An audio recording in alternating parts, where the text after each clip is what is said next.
All right, what is going on? Ladies and gentlemen, boys and girls, it is your boy, TheGlacierr, and today I wanted to make a video because recently a guy by the name of GBay99 has made a video, an awesome video called Playing Garen for 2 days and What He Has Learned. And pretty much the gist of the video was that he had some great results. He had a solid KDA. He was climbing through Diamond, and everything was going real well. And he had the exact results that I predicted were going to happen before I even clicked on the video.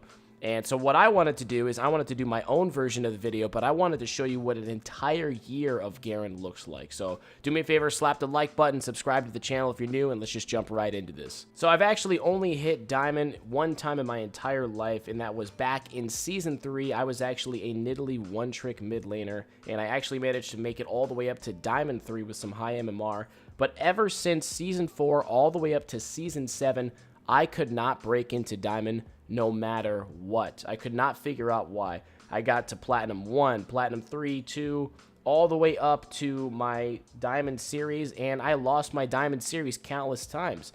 And all I was doing at the time was, of course, blaming it on my teams, blaming on Riot for the shitty game, bad luck, and in the end, it was obviously my own fault. So I wanted to pick up an easy champion, but I was way too lazy and unmotivated to become a god at Riven and Yasuo. I knew for a fact that if I was going to become a Riven one-trick or a Yasuo one-trick, I was going to have to put at least 1,000 games or more into that champion or so. Now, 1,000 games, I know a lot of you guys are thinking might be too much, but I'm talking I wanted to become like Adrian Riven or Mo's Yasuo. I wanted to get on that kind of level of that champion to be able to get to Master Tier or Challenger, whatever. That's what you have to do anyway. So I wasn't just trying to become a low diamond player or whatever. So I wanted to see results now, and I decided to play Garen. You know, he was an easy enough champion.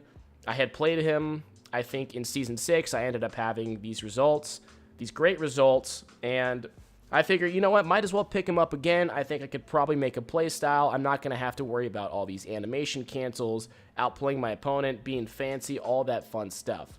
So I decided to pick up Garen. Now, it's the beginning of the season, Season 7, and I started playing Garen. So the first thing I noticed was that just how different the lane phase was. Now, what I mean by that is, the first thing, of course, I didn't have to worry about the mechanics. You know, when you're playing Riven, you always are having to animation cancel. You're always having to do all these crazy fancy things at all times. And if you're not already so good at the champion that it's just natural to you, that's all you're going to be thinking about. You're going to be tunnel vision on playing Yasuo, dashing all around, making sure you have your 2 stacks for your NATO, making sure you're getting perfect knockups, Beyblades, Keyblades, all that fun stuff.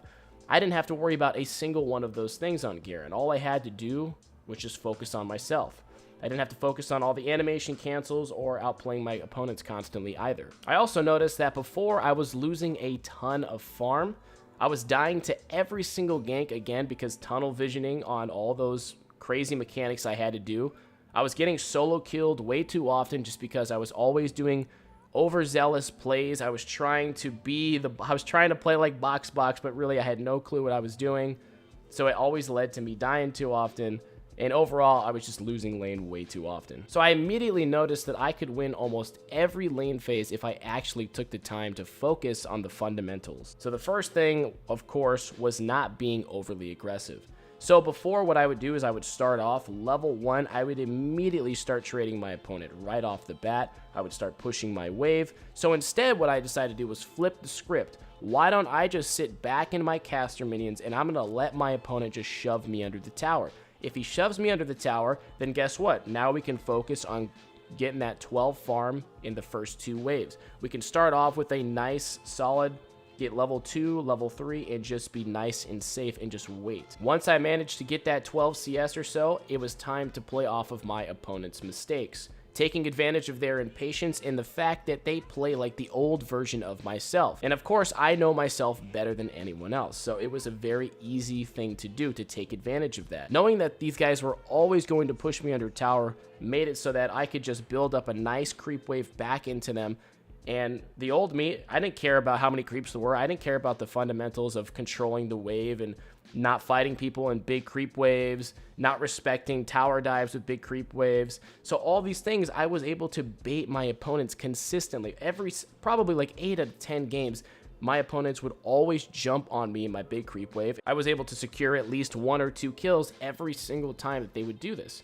And then after that, now, because I didn't have to worry about continuing to be fancy, I could punish them with my lead. So it was time to freeze or wait for the wave. So after I killed my opponents, I would push the wave under the tower and immediately recall. They would obviously use their teleport to get back to lane, and immediately they would begin to start pushing right back into me. And I would do the same thing. I would let my opponent push me under tower, and I would just sit there and look for a freeze. Get those 4 caster minions, freeze the wave, and I would just sit right on top of my wave. And again, I would take advantage of the old version of myself, being super impatient and not respecting the fact that my opponent has a lead. And that's what these guys would do. They would make that mistake. Camille would jump on the wall and jump on into me, into my frozen creep wave, and guess what? Now I chase you down all the way. You have no flash, you're dead. Guess what? I push the wave in again, and I recall, and the cycle continues, and this is what I just continued to do. Now, because of me being able to find this little gap in high platinum and low diamond players, I was actually able to finally hit Diamond 5, and so far, I have actually climbed to Diamond 4 without really even trying. Now, what I mean by not really trying is you guys should know that I like to make a lot of fun videos on Smurf accounts, normal games, and things like that, of me playing other champions and one-shotting people. So this season, I didn't really have too many games. Another cool thing is I was actually able to go 17-1 on a brand new account on a series that I started known as Unranked to Challenger on the LAN server, where basically I wanted to challenge myself after hitting Diamond 5 to see how much I actually improved in the game, how much knowledge in macro play, micro play, lane phase, all these different things could I put myself to the test.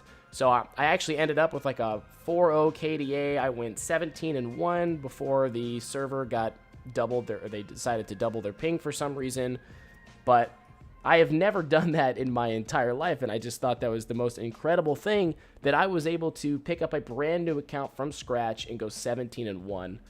Unbelievable to me. So basically, playing Garen has forced me to relearn League of Legends like a challenger player. And I'm not comparing myself to a challenger player. I'm not saying I'm as good as a challenger player, but I'm saying that a challenger player knows and always plays a certain way. Low diamond player, basically anyone from probably Diamond 3 and below plays the game just tunnel visioning on kills, not really caring about macro play, not caring about freezing the wave, not caring about getting perfect CS, not caring about optimal ward paths, etc., etc. These things are just not in those people's play. So the fact that I'm playing like a challenger player in low diamond, it's easily allowing me to climb through diamond because nobody does this, and I can take advantage of it. I'm taking advantage of the old version of myself. Regardless though, guys, I highly recommend that you try this with Garen or another easy to play champion, as it's going to open your eyes and completely change the way you look at and play League of Legends. You can do this with Annie, you can do this with Garen, you can do this with Ashe, any very simple, next to no complicated mechanics. This is going to be the result every single time. Now, when Season 8 rolls around, I will be going full tryhard. I'm going to spam nothing but ranked, and I'm going to try and climb to Challenger or Master Tier or whatever. I truthfully believe I can get to a certain point with Garen. I may have to change up the champion at a certain point, but regardless, I do believe I'm going to be able to climb pretty easily to Diamond 1, Master Tier, no problem. So I hope you guys enjoyed the video. Make sure you guys drop a like on the video if you enjoyed it. Let me know what you thought, again, in the comments section down below. You guys know I love reading that stuff. And of course, subscribe to the channel if you're new. And also, turn on notifications to know when my stream goes live here on YouTube. Thanks for watching, guys. Peace. You are the best Garen player the world has ever seen. You have a 16-inch penis. 3-inch penis. You're huge. You are the best the world has ever seen. Ever. Of all time. Oh, hey. Sorry, I didn't see you there. I was just doing some homework or whatever. Talking to all my girlfriends that I have. You know how it goes, guys. But anyway, I'm human garbage. And y'all just got scammed because the video is 10 minutes long, bitch.